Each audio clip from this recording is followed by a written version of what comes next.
नमस्कार, आप देख रहे हैं एफएम न्यूज और मैं हूं आपके साथ मनीषा सिंह। पुष्कर सिंह धामी ने सीएम आवास से एम्स के ट्रामा रथ का फ्लैग ऑफ किया है। वहीं सीएम ने कहा कि एम्स ऋषिकेश ने ट्रामा रथ के माध्यम से मेडिकल कॉलेजों और अन्य विद्यालयों में जाकर आम लोगों को इस चिकित्सा पद्धति के बारे में जागरूक और प्रशिक्षित करने का अभियान किया।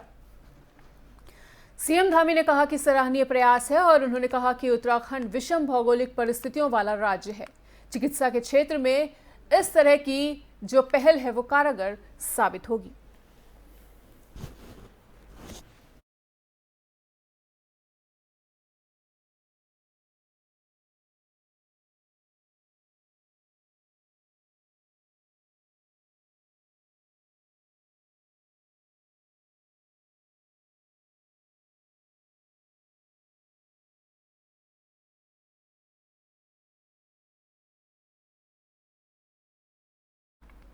मुख्यमंत्री पुष्कर सिंह धामी ने केदारनाथ धाम पहुंचकर बाबा केदारनाथ की पूजा अर्चना की है और उन्होंने बाबा केदार के दर्शन करने के बाद धाम में चल रहे निर्माण कार्यों का निरीक्षण भी किया।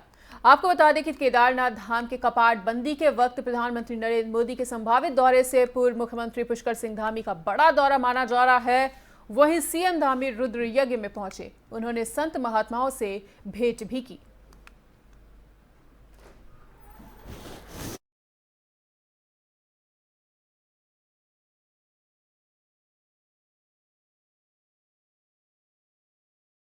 उत्तराखंड के पूर्व मुख्यमंत्री हरीश रावत ने उत्तराखंड अधीनस्थ सेवा चयन आयोग भर्ती मामले में भगवान उत्तराखंड से माफी मांगी है और बताना चाहेंगे कि उन्होंने भगवान और उत्तराखंड से माफी मांगते हुए मीडिया में बयान जारी कर कहा है कि आयोग अध्यक्ष समेत अफसरों के चयन में चूक हो गई है। हालांकि उन्होंने ये भी कहा कि जिन 2 अध्यक्षों का चयन अपने कार्यकाल में किया गया है, उन दोनों अध्यक्षों के करियर ग्राफ को देखकर यही लगेगा कि ये नियुक्ति करते वक्त हमने कोई गलती नहीं की है।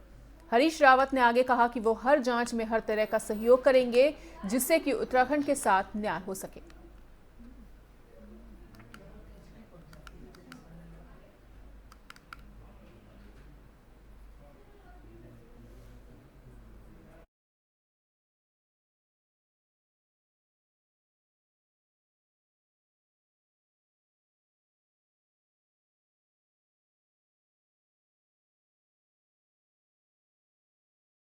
आयोग भर्ती मामले में हरीश रावत ने भगवान और उत्तराखंड की जनता से माफी मांगी है और कहा है कि वो जांच में हर तरह का सहयोग करेंगे। तो हरीश रावत ने कहा है कि अधीनस्थ सेवा चयन आयोग के जन्म से लेकर अब तक पतन की कहानी से मैं बहुत ही ज्यादा क्षुब्ध हूं और जिस तरह से आज उन्होंने माफी मांगते हुए ये कहा है कि वो हर तरह से जांच में सहयोग करेंगे और इन जांचों में सहयोग करना हम सबका कर्तव्य है।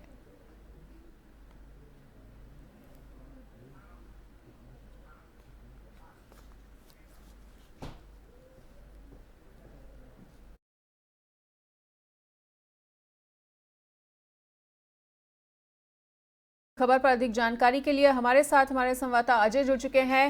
तो अजय, जिस तरह से आज हरीश रावत ने भगवान और उत्तराखंड की जनता से माफी मांगी है, वहीं उन्होंने कहा है कि वो जांच में हर तरह का सहयोग करेंगे। किस तरह की जानकारी निकल कर आ पा रही है खबर पर?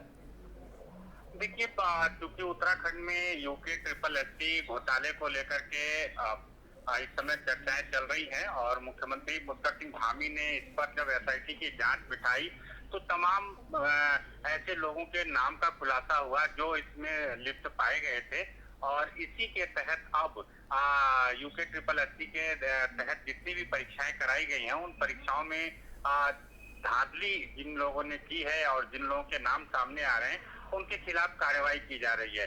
क्योंकि उसके पूर्व अध्यक्ष यूके ट्रिपल एससी के और पूर्व सचिव और पूर्व रजिस्ट्रार इन तीनों की गिरफ्तारी हुई है और इन तीनों में 2 लोगों की जो नियुक्ति है वो पूर्व मुख्यमंत्री हरीश रावत के कार्यकाल के दौरान हुई थी। इसके बाद ये लोग अगर इस तरह के मामले में संलिप्त पाए गए हैं तो इसको लेकर के पूर्व मुख्यमंत्री हरीश रावत ने प्रदेश की जनता से यहाँ बाबा केदार से, यहाँ के देवी देवताओं से क्षमा याचना की है और ये कहा है कि जिन व्यक्तियों की नियुक्ति उन्होंने की, नियुक्ति के दौरान उन लोगों की छवि काफी अच्छी थी।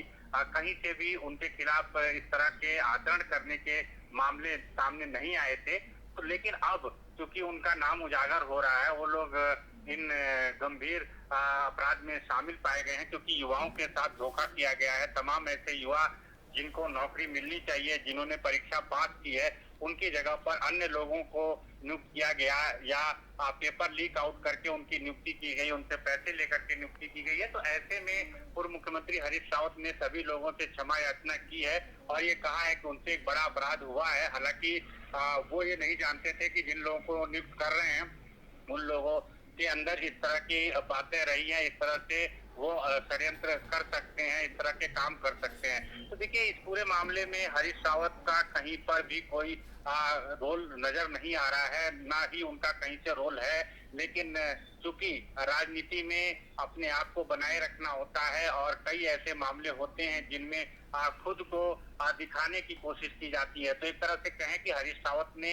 यहाँ पर बीच में आने का प्रयास जरूर किया है और जनता से माफी मांगी है, यहाँ के देवी देवताओं से माफी मांगी है। लेकिन जिन लोगों को नियुक्त किया वो पूर्व के कार्यकाल के दौरान वो लोग नियुक्त रहे, उसके बाद से कई ऐसे लोग रहे जो भाजपा के कार्यकाल के दौरान भी काम करते रहे। भाजपा के शासनकाल के दौरान पूर्व मुख्यमंत्री तीरथ सिंह रावत के सलाहकार के रूप में भी अध्यक्ष जो हैं वो रहे हैं, पूर्व अध्यक्ष। तो ऐसे में उन लोगों ने भी कोई प्रतिक्रिया व्यक्त नहीं की है। तो इस बीच में पूर्व मुख्यमंत्री हरीश रावत ने अपनी बात जरूर कही है। हालांकि इस बात को यहाँ की आम जनता और बाकी जो प्रशासन के अधिकारी हैं वो काफी कोई गंभीरता से नहीं ले रहे हैं। हालांकि हरीश रावत ने कहा है कि अगर जांच होगी और जांच में अगर उनसे कोई बातचीत होगी, उनसे कोई पूछताछ होगी, तो वहां पर वो सहयोग करने के लिए तैयार है। जी बिल्कुल अजय, और जिस तरह से हरीश रावत के कार्यकाल में जो वीपीडीओ भर्ती घोटाला हुआ था, लेकिन तब भी 2017 से लेकर 2022 तक ये घोटाला दबा रहा, तब भी इस पूरे मामले पर सवाल उठे थे।